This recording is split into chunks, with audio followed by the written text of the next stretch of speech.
Welcome to SVG-TV News for Tuesday, November 14th, 2023. I am Rochelle Batiste with the details. The SVG Diabetes and Hypertension Association and the Ministry of Health, Wellness and the Environment today joined in the worldwide celebration for World Diabetes Day 2023 under the theme Access to Diabetes Care. To commemorate the day, an awareness diabetes fair and symposium was held at Heritage Square in capital Kingston. Minister of Health, Wellness and the Environment, addressing the event, said the theme for 2023 highlights the need for equitable access to essential care and raising awareness on how people with diabetes can minimize their risk of complication. Diabetes is a leading silent killer, but most preventable among the NCDs. It affects over 422 million people globally and is the 6th leading cause of mortality each year. And even within the Caribbean, the numbers are alarmingly increasing. To bring it even closer to home, in St. Vincent and the Grenadines, obesity prevalence is higher than the regional average of 30.7% for women, but is lower than the regional average of 22.8% for men. At the same time, diabetes is estimated to affect 13.6% of adult women and 10.7% of adult men. Diabetes rank in the top 3 causes of death in St. Vincent and the Grenadines each year. Top 3 causes of death in St. Vincent and the Grenadines every year. And that is put at the foot of diabetes disease. Minister Sinclair Prince said that the Ministry of Health, Wellness and the Environment has been putting effective measures in place to deal with the serious problem of non-communicable diseases in the country, especially diabetes. The ministry has been making more information available, has been working with the association, working with people suffering with the disease, and increasing access to care. So when we talk about improving health service delivery and revolutionizing our approach to health care, we are not just referring to the hospital setting, but we take on board how you yourselves must share the responsibility of your own health. It is far cheaper and more sensible to prevent the onset of a disease than to treat it. And most of you would have found that out the hard way, that if you had prevented, or if we had prevented the disease, you would find that it would have been cheaper in the long run. Diabetes can lead to many other illnesses, such as sores, which may lead to amputation.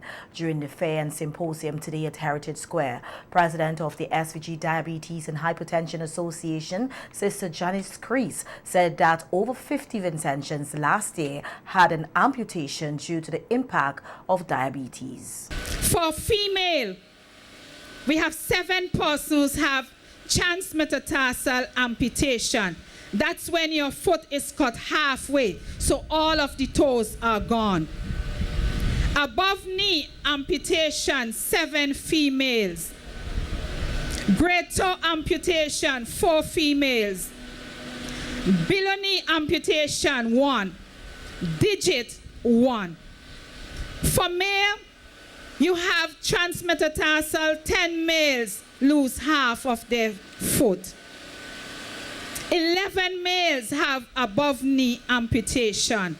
3 males lose their great toe. And 6 males below knee amputation. And 7 males lose a toe or 2 or 3. And if you look at these statistics, you can see how heartbreaking it can become. Let's say the men were the breadwinner in the home, and they no longer can work. You could see how depressed these males can become. Stressing the seriousness of the non-communicable disease, Sister Crease used the opportunity to encourage persons to pay more attention to their health. So that's why we are saying prevention. Check your lifestyle. See what you're eating. Am I exercising enough? Or am I deciding to sit by and drink how many beers and how many Guinness and how many strong rum? And then you leave your family to suffer. So we are saying prevention is better than cure today. For our females, we normally the ones who take care of the entire family. But today I'm encouraging us that we have to take care of ourselves. We cannot leave ourselves behind, because when we are down, the entire family is down. So in 2022, we have a total number around 2,043 diabetics. We are in 2023. And could you imagine how many is added? And even those who are not diagnosed as yet, because those persons walk around and doesn't come to grips that their symptoms and signs that they are having could very well be that they are diabetics. Diabetic hypertension, we are in the 4,000 range. So people of St. Vincent and the Grenadines, brothers and sisters, let us today take... And the Marikwa World Diabetes Day Community Project came to an end today, with participants and residents informed about the dangers of diabetes, which is listed among the leading causes of death here in St. Vincent and the Grenadines. The World Diabetes Day Community Project in Marikwa was held under the theme Healthy Eating Using What We Grow in Marikwa. Speaking at the closing ceremony, Chief Nutritionist Nicole France encouraged persons to continue to eat healthy and thank the participants for being part of the project. I would like to acknowledge the dedication and hard work of our participants and the talented team members, community dietitian Camille John, and all of our workers, our sponsors, and everyone who played a vital role in this project, without whom this event would not be possible. I know that the last week was indeed a productive and educational one, where you can take the knowledge gained here and put it into practice for you and your family, so that you can live healthier lives. Your support and decision to invest your time and energy into attending is commendable and ought to be applauded. Area Representative and Minister of Health, Wellness and the Environment, Sinclair Prince, emphasized the importance of dealing with diabetes in St. Vincent and the Grenadines, noting that it presents a real threat to the health of the people, and commended the effort of the Marikwa Group for the work in bringing awareness to the problem of diabetes. If we deal with it now, than to allow it to reach to the stage where we can't do anything. Diabetes, as I said, is a leading silent killer, but a most preventable killer. And it affects millions of people around the world. You're not alone. Millions of people around the world. But to bring it even closer home, in St. Vincent and the Grenadines, obesity prevalence is higher than the regional average of 30.7% for women, but is lower, of course, for men. But at the same time, diabetes is estimated to affect 13.6% of adult women and 10.7% of adult men. It ranks in the top 3 causes of death in St. Vincent and the Grenadines each year. If car accidents or guns or whatever kill as many people as diabetes does, it'd be a big uproar. But diabetes kills so many people. And participant of the Marikwa Diabetes Day Community Project, Amanda David, gave an overview of what the project entails, noting that to deal with diabetes, besides a healthy meal, proper foot care and exercise are necessary. To me, the fun of it was I shouldn't forget the foot care. The foot care. That lady with the foot care, she did a good job. And the one who was a pharmacist did a good job, because sometimes you think that they are just a few medication for diabetes, but we see that there's a plethora of medication for diabetes. From what she told us, even if the government doesn't bring the one we can't pay for, there are a plethora of And the foot care was very practical, the demonstration, you know, little aids that she had, and showed us the difficulty we could fall into if we don't take care of our feet. That was very good. Thank you all. And for me, the highlight was the exercise. I wish we were doing that every day. I love the exercise. So I want to thank the organizers. I want to thank I shouldn't say thanks, because although I want to say thanks, I think somebody would say thanks, but I want to say congratulations. Congratulations to a job well done. And at the opening of the temporary South Rivers Health Center last Saturday, Prime Minister Dr. Ralph Gonsalves urged Vincentians to be aware of the things that they consume as part of their diet. The Prime Minister especially warned persons about alcohol consumption, noting that it brings more harm to your body and shortens your lifespan. And the Grenadines used to have a serious problem of undernourishment. We still have a problem in some quarters of undernourishment, that some of our people not having enough to eat. But the bigger problem in St. Vincent than undernourishment is a thing called obesity. We're eating more food than we need to eat. And very often we're eating the wrong food. We're growing tomatoes, which if you heat them up and so on, and you eat them, it's good to help you with the prostate. But you go sell the tomatoes, and you go and buy chips. You hear where I'm coming from? Eh? You have a look what you eat. And you can't drink rum every single day and mashing up your body, because let me tell you, rum got plenty sugar in it, you know. So when you end up with the diabetes and you go to the hospital and the thing's so bad that the doctor have to cut off your foot, you cuss the doctor, but you didn't remember when all the education going on to be careful as to what you're eating and what you're drinking. In other local news, we hear that cloud patches converging across the Grenadines could trigger a few showers this evening. This is according to the SVG Met Service in its 72 hours weather outlook issued earlier today. Forecaster with the service, Joan McDonald, says occasional cloudy skies are likely on Wednesday, bringing a few showers across St. Vincent and Grenadines with isolated thunderstorms overnight. Scattered showers and thunderstorm activity can also be expected across SVG during Thursday into Friday, decreasing towards the evening.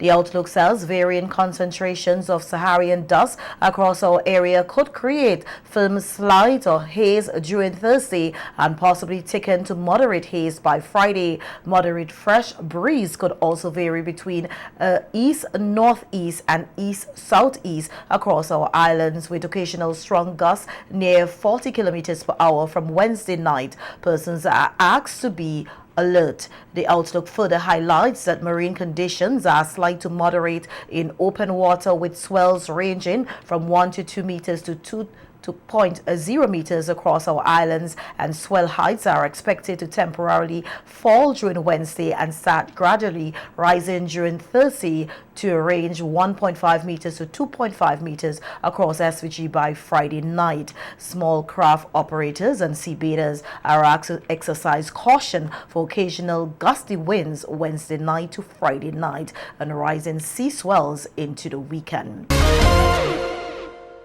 In more local news now, we hear that the SVG Teachers Union yesterday afternoon hosted the annual C.W. Prescott Memorial Lecture as part of activities to celebrate Teacher Solidarity Week, being observed under the theme, The Significance of Workers' Active Participation, a Recipe for Success. Delivering the President's remarks, Oswald Robinson said those who laid the foundation for Teacher Solidarity Week, in particularly the lecture in the name of the late distinguished educator Christopher Wilberforce Prescott, must be applauded. I want to say that Christopher Wilberforce Prescott was a member of the Teachers Union, in particular president.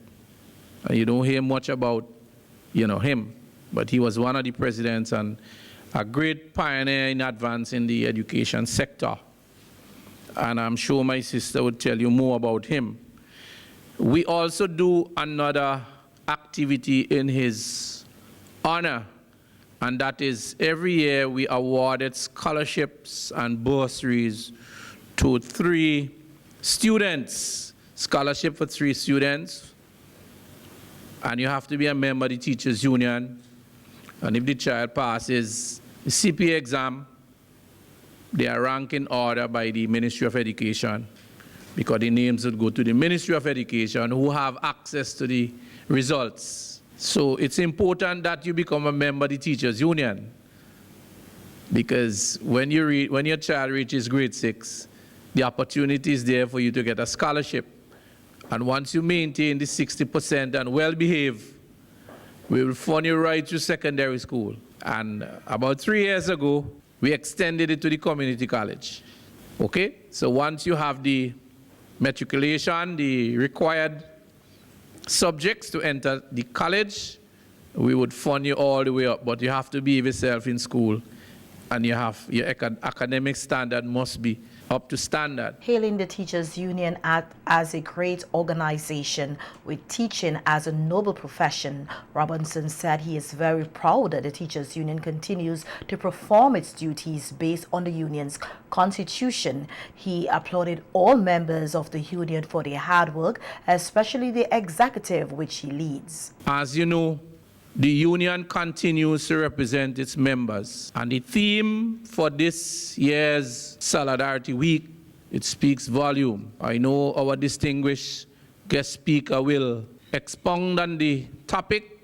Suffice to say, the topic itself puts workers at the center, and that is important. It's an important value that is placed on workers. We cannot achieve anything meaningfully without the active participation of workers. When we look at what happened in 1975, and I see people like Lehman Jack here who know very well of that struggle. Brother Andrew John, I think he probably was in school. I was a student in school when the teachers took to march. And so after I became a member of the Teachers Union, I started digging into the history.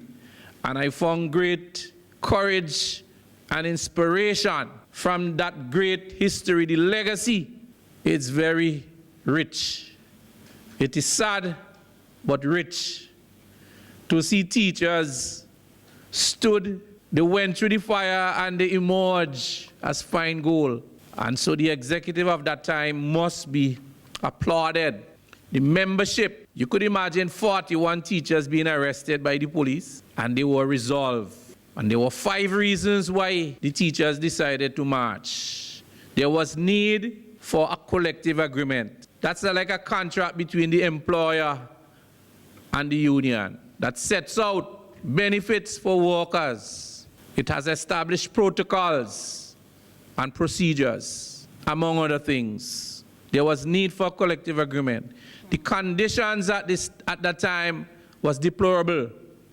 Malfunctioning of toilets, asbestos in schools, and many other issues which impacted on teachers' ability to teach and to create a conducive learning environment for students. Delivering the lecture in the absence of Adrian Odell, head of the SVG Reparation Committee, who was out of state, was businessman and CEO of Korea's Distribution, Jimmy Ford, who noted that he has been with the Teachers Union and the Teachers Union struggles for many years. Speaking on the theme, the significance of workers and active participation, a recipe for success, Ford said in every organization, every project, the dedication and engagement of the workforce propels it towards greatness. We often hear the phrase, teamwork makes the dream work.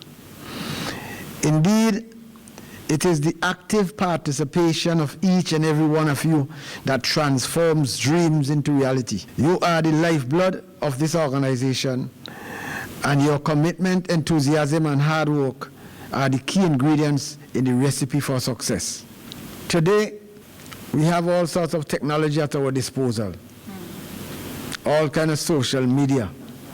Sometimes the police stop you down the road, and before the police could ask you the first question, your brother or sister in fancy in union would be seeing a picture of your conversation with the police. Now, I draw you here to say that a critical part of participation is information. If you are to have effective and successful participation of workers, you must have an effective communication system. The strike of 1975 was successful because of the level of communication that was taking place. Yes, it's true, we didn't have WhatsApp. Yes, it's true, we didn't have cell phones. In many cases, we didn't have phones. But the active participation of all teachers ensured that who was not there to hear got the message from somewhere. But any active participation must involve active communication. You cannot expect me to participate if I'm not aware of what is happening. So you have to make sure that in every organization, whether it is a teachers union, it is a private sector business, wherever there's a grouping, in order to ensure active participation, you must ensure there's good communication. Teachers' Solidarity Week of activities will continue tomorrow, Wednesday, November 15th, with the annual general meeting at the Methodist Church Hall from 4:30 p.m.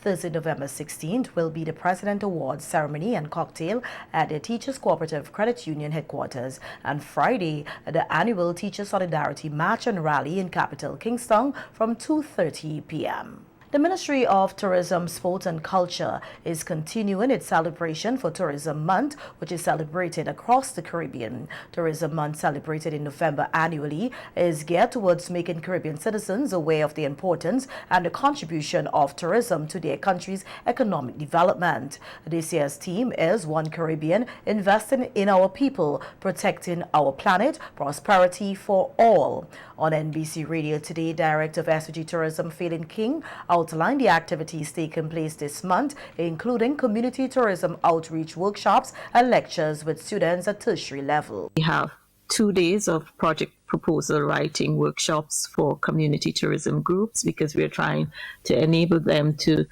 be self-sufficient, to be sustainable, and to ensure that what they would like to see in terms of community tourism, that they are able to develop projects and write proposals to help them with those. We also have a Know Your Country tour on the 24th next week as well, and that's for various the agencies that work closest with us in government and the media, and that tour will be to Mapegi in Bequia, but it will also include other stops on the island of Bequia because we're trying in tourism to ensure that we all are more familiar with what we sell as a tourism destination. And then on the 25th, we will recognize the persons who have made contributions in one way or another to the sector over the last year and who have been outstanding in their work in tourism at our Tourism Awards ceremony. And on the 28th, we have a tourism lecture, which the topic is Service Excellence, Enhancing the Customer's Service Experience, and that's at the NIS conference room, and we're inviting the general public to that because we are aware of the significant role that service plays in the tourism industry, and we want to ensure that throughout our destination, whether it is a local, regional, or international visitor, our service is excellent.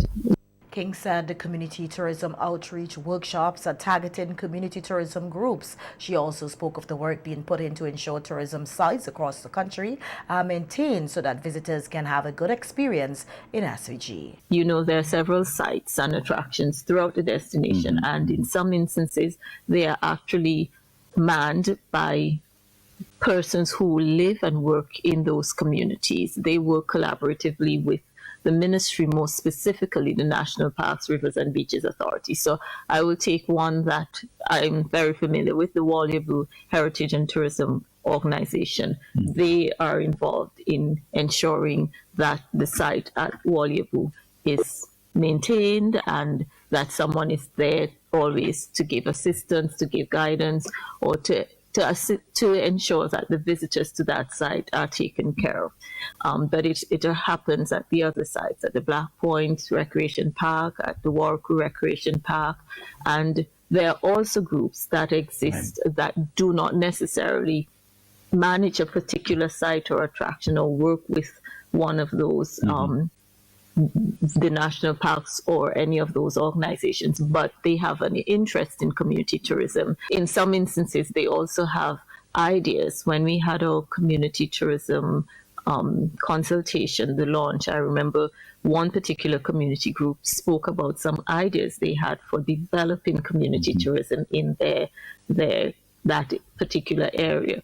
And the ministry goes into the communities. There are several communities throughout the destination with whom we work to help to enhance what is existing and to hear from them what they would like to do to further enhance their communities. A technical meeting of the Community of Latin America and Caribbean States for Social Protection Systems, Food Security and Nutrition Implementation Challenges within the framework of the Celac FNS plan was held at the Food and Agriculture Organization Regional Office in Santiago, Chile from November 9 to the 10th, 2023. Participants included high-level and technical government authorities, policymakers, experts from international agencies, civil society and academics, among others. St. Vincent and the Grenadines, which assumed the pro-tempore presidency of Celac earlier this year, coordinated the meeting and was represented by Minister of Agriculture, Forestry, Fisheries, Rural Transformation, Industry and Labour, Suboto Caesar, who led a 4-member Vincentian delegation to the meeting. At the opening ceremony, Minister Caesar told the gathering that they stand at an important juncture in the history of Latin America and the Caribbean, highlighted that food security is central to the very existence of humanity. A review of world history shows that food has always played a central role in development. If you walk with me as far back as the period when men crossed the Bering Straits, they were looking for food. The movement of people through Latin America and from South America through the Caribbean, the objective, the Amerindians moved through the Orinoco River in Venezuela, up through the islands of the Lesser Antilles and the Greater Antilles in the Caribbean. It was about food. And the assessment that was done by the FAO clearly reveals that now, in the near future, and in the distant future, food and nutrition security will be 2 very important pillars for study. I want to trouble the minds of all in this room today. We are here to represent the needs of the people. And we must at all times remember that the work that we do is not for ourselves, but for the populations in Latin America and the Caribbean, and the global population, working to ensure that the predictions which have shown that unless we do critical interventions by 2050, we can be in a world that is food insecure. The SVG Agriculture Minister noted that the discussion on food security is taking place within the context of climate change, and as small island developing states in the Caribbean, they continue to grapple with the vagaries of climate change, and that Celac has established an excellent platform to address food and nutrition security issues in the hemisphere.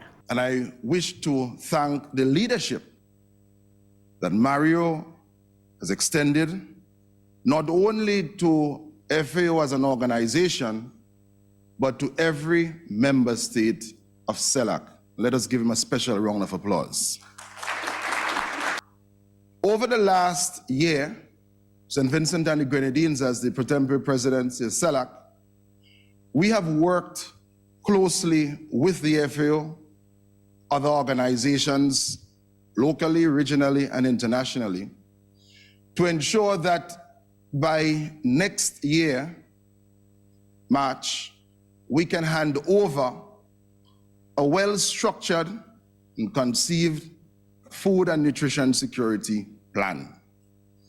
And we should be returning here in Santiago in January of 2024 to do the final analysis so that we will be able to place in the hands of technicians in Latin America and the Caribbean a plan that will ensure that our region becomes food secured. The meeting in Santiago, Chile was geared at providing a platform for a technical discourse to facilitate the strengthening of the pillars and lines of action in the update of the Celac SN plan that is reflective of the established Declaration of Buenos Aires. The session also showcased shared experiences supported by evidential presentations and good practices that are centered around social protective systems, policies, plans, and programs. Consultations were conducted among technical personnel from Celac member states, international agencies,